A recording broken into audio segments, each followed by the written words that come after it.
Bienvenue à Être parent dans l'intensité, où on laisse de côté les conseils parentaux généraux et à la place, on se concentre à répondre différemment aux besoins de nos enfants et à nos besoins à nous aussi, pour traverser les tempêtes avec plus de calme, de clarté et de confiance. Moi, c'est Anouk et je suis là pour naviguer le tout avec vous. Je tiens à souligner que le contenu de ce podcast est pour information seulement et ne remplace pas le soutien ou les conseils d'un ou une professionnelle. Aujourd'hui, on va parler de l'équilibre, si on veut, entre l'espoir et le déni. Parce que il y a comme une ligne fine, je dirais, entre les deux notions. Puis je pense que cet épisode-là peut parler autant aux intervenants professionnels qu'aux parents. Parce que cette notion-là de déni de la part des parents, ça se peut que vous l'ayez entendu, ça se peut que vous soyez posé la question à vous-même. Ça fait aussi partie du processus de deuil. Vous pouvez vous référer à l'épisode 13. Mais c'est souvent un concept plus... qui vient plutôt des gens avec qui vont travailler avec vous comme parents. Des gens vont penser que les parents font du déni, puis c'est souvent vu comme un problème, le déni. Mais ce que j'ai observé, c'est que oui, des fois, le déni peut être un problème. OK, on va y revenir. Mais souvent, le déni et l'espoir vont main dans la main. Et l'espoir, quand on vit une situation particulière avec notre enfant, c'est nécessaire pour continuer à avancer. Sans espoir, on s'effondre en boule dans un coin puis on bouge plus. Sans espoir, on fait plus les démarches dont notre enfant a besoin. Sans espoir, on peut juste plus travailler, on peut plus juste plus... Ça se peut qu'on travaille plus, là, mais si on doit travailler. Sans espoir, on peut juste plus continuer à avancer, là. Carrément, OK? Même si des fois, l'espoir, ça veut dire aller ailleurs que ce que le pronostic ou le diagnostic nous dit, que ce que les professionnels médecins autour disent. Ça, c'est fréquent, surtout quand plus l'impact est lourd sur l'enfant. Puis c'est là que ça frôle le déni. On est d'accord, là. Si on se dit, ben non, le pronostic qu'on m'a donné, c'est ça, mais moi, je veux pas y croire et je vais continuer à me battre malgré tout. Puis je l'ai vu encore et encore. Dans certains cas, le pronostic va s'avérer, mais dans d'autres cas, c'est pas ça qui va arriver, là. Il va arriver d'autres choses que ce qui avait été prévu par la médecine. La médecine n'est pas une science parfaite exacte, là. Ça peut faire des erreurs parce que ça gère des humains, tu sais. Les humains, des fois, sont surprenants, dans un sens comme dans l'autre. Donc, tu sais, sans dire que un pronostic est automatiquement mauvais, on doit pas le suivre et on doit, tu sais, l'ignorer, non. Mais des fois, quand on se dit, pour que moi, je continue à avancer, là, pour que je continue à avoir de l'espoir, il faut que je fasse comme si ce pronostic-là n'était pas réel, parce que si je l'accepte comme il est, je peux plus avancer. Je peux plus fonctionner. Je peux plus faire ce que mon enfant a besoin que je fasse pour l'aider, pour l'accompagner. Donc, c'est vraiment là que la ligne est très mince entre les deux. Puis, c'est là que l'espoir peut devenir du déni, ou le déni devient de l'espoir, ou, tu sais, ça devient un peu difficile de départager les deux parce que ça devient un peu la même chose. Puis, en général, là, tant que on avance, tant qu'on fait ce que l'enfant a besoin, que ce soit du déni ou de l'espoir, on s'en fiche un peu. C'est ça l'affaire. Tu sais, si d'être dans le déni fait qu'on est capable de fonctionner, fait qu'on est capable de poser les actions nécessaires pour notre enfant, fait qu'on va aux rendez-vous médicaux, parce que si on n'avait pas le déni, ben on n'aurait plus d'espoir, puis là, on le ferait pas. Là, on n'irait pas aux rendez-vous médicaux, là, on ne ferait pas les exercices qu'on devrait faire, là, on n'appliquerait pas XY programme, ou on continuerait pas à faire nos recherches pour mieux comprendre. Ça nous prend une dose de déni pour être capable d'avoir de l'espoir.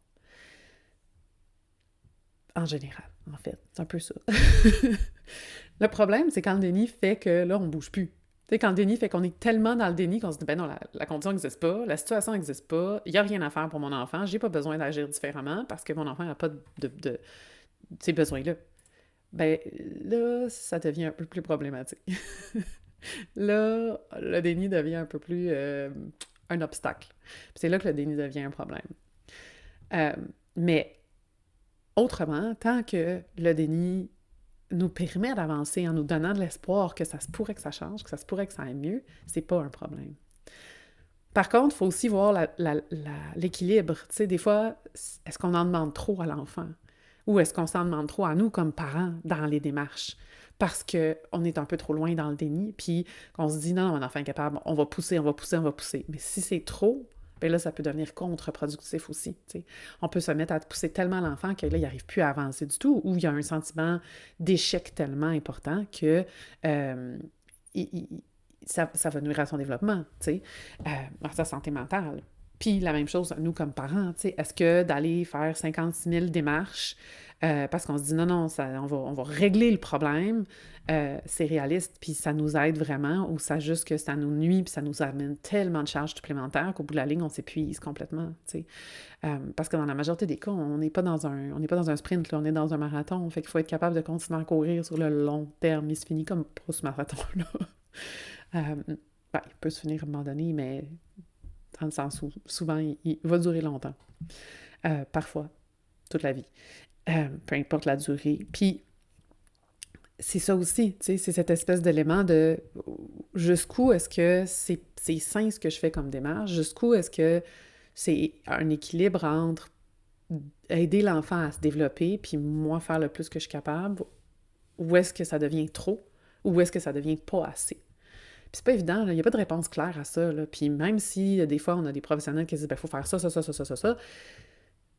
j'allais déjà dit dans un épisode précédent, des fois c'est trop pour nous comme parents, comme capacité, ou même pour l'enfant. Parce que souvent, toutes les personnes qui vont voir l'enfant, ils pensent pas toujours que il y a plusieurs suivis dans plusieurs disciplines qui sont faits en même temps. Puis ils prennent pas toujours ça en considération quand ils font leurs recommandations. Puis des fois, si on les additionne tous, c'est trop pour l'enfant. Ou c'est juste trop pour nous comme parents. Puis ça, c'est correct de s'écouter, puis d'écouter son enfant, puis de dire, OK, là, mon enfant, il est comme trop fatigué, ça sert plus à rien. Ce qu'on fait devient contre-productif, parce qu'on l'épuise à la place de l'accompagner à se développer. Fait que de trouver cet équilibre-là, c'est difficile déjà à la base. Fait qu'en plus, quand on essaie de le trouver entre déni et espoir, c'est d'autant plus difficile. Mais il reste que d'avoir cette espèce de dose de déni, c'est protecteur, tu sais. Puis des fois, il ne faut pas essayer d'en sortir à tout prix non plus, parce que c'est ça qui nous aide à avancer. Puis je vais aussi toucher sur un élément qui est l'incertitude. Parce que l'incertitude d'un pronostic, d'un diagnostic, d'une situation amène souvent une difficulté supplémentaire par rapport à l'espoir. Quand on ne sait pas, quand on ne peut pas se projeter, quand on n'a aucune idée c'est quoi le futur pour notre enfant, que ce soit au niveau de sa santé physique, sa santé mentale, son développement cognitif, peu importe, sa participation sociale future, quand on ne sait pas du tout, quand on est dans le néant, ça amène une difficulté supplémentaire à être dans l'espoir, puis même peut-être dans le déni aussi, jusqu'à un certain point, peut-être que c'est ça qui fait que c'est plus dur, honnêtement. C'est un processus intéressant. Je sais pas si... J'ai pas cherché voir s'il y avait des études spécifiques sur cet équilibre. Faudrait peut-être que je le fasse. Je vous reviendrai. Mais il y a cet élément-là, puis ça, je l'ai vu encore et encore en clinique, là, dans mon bureau. C'est pas nécessairement le niveau auquel l'enfant est impacté par la situation qui va faire que c'est difficile d'avoir de l'espoir. C'est vraiment souvent plus l'incertitude. Tu sais, quand on a un diagnostic clair, un pronostic clair, qu'il n'y a pas de question, que c'est sûr que l'enfant va évoluer de cette façon-là, même si la façon dont il va évoluer, c'est qu'il va jamais marcher, jamais parler, jamais pouvoir se nourrir par lui-même, jamais être autonome. Quand c'est clair, c'est comme si, je sais pas, tu sais, l'espoir devient pas la même chose, mais l'espoir est comme, c'est autre chose. Ça devient plus comme une acceptation possible, qui peut détruire, oui, mais aussi, des fois, qui fait qu'on peut se projeter plus tard. Puis l'espoir, ça se joue là-dedans aussi, tu sais, c'est de se projeter dans l'avenir puis se dire, OK, de quoi va avoir l'air mon avenir? Je peux m'organiser, je peux prévoir. Puis ça aide aussi à avoir un certain espoir de pouvoir prévoir pour plus tard parce qu'on sait à quoi s'attendre. Puis dans une circonstance comme ça, le déni est moins utile à l'espoir, peut-être. d'une certaine façon, je dirais, parce qu'on on sait où on s'en va. Mais c'est plus quand on ne sait pas où on s'en va, quand on est dans le néant, que là, avoir une dose de déni permet de maintenir l'espoir jusqu'à un certain point, parce que sinon, c'est tellement d'incertitudes, puis on n'est pas bien bon avec ça, les humains, l'incertitude. que c'est tellement d'incertitudes que c'est difficile de continuer à avancer. Euh, donc c'est pas mal ça pour aujourd'hui, je dirais. Euh, c'est une réflexion qui est beaucoup plus clinique que scientifique que je vous ai partagée aujourd'hui. C'est vraiment des observations faites avec toutes les familles avec lesquelles j'ai travaillé. Je serais curieuse de savoir ce que vous en pensez. Où est-ce que vous vous situez dans tout ça? Puis voilà, même chose si vous travaillez avec des familles. Je serais curieuse de savoir si vous avez observé quelque chose de similaire. Mais en bref, ça veut un peu dire forcez-vous pas toujours à sortir du déni si ça vous aide à fonctionner puis que ça vous amène pas dans un extrême, c'est correct. Un petit peu de déni, ça protège. Donc voilà, merci d'avoir été là aujourd'hui pour vous et pour vos enfants. Si vous pensez que l'épisode peut aider un autre parent dans votre entourage, partagez-le. Vous allez à la fois lui dire « Je pense à toi et je te comprends ». Ça fait toute une différence.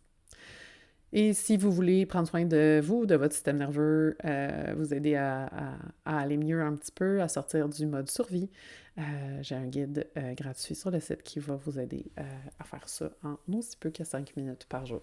Évidemment, ça va prendre plus qu'une journée. C'est pas aussi simple, malheureusement. On aimerait bien ça. Le lien est dans les notes dans les notes du podcast. Donc voilà, si vous avez des questions, n'hésitez pas à me contacter. Je suis là pour vous, pour que vous soyez là pour vos enfants.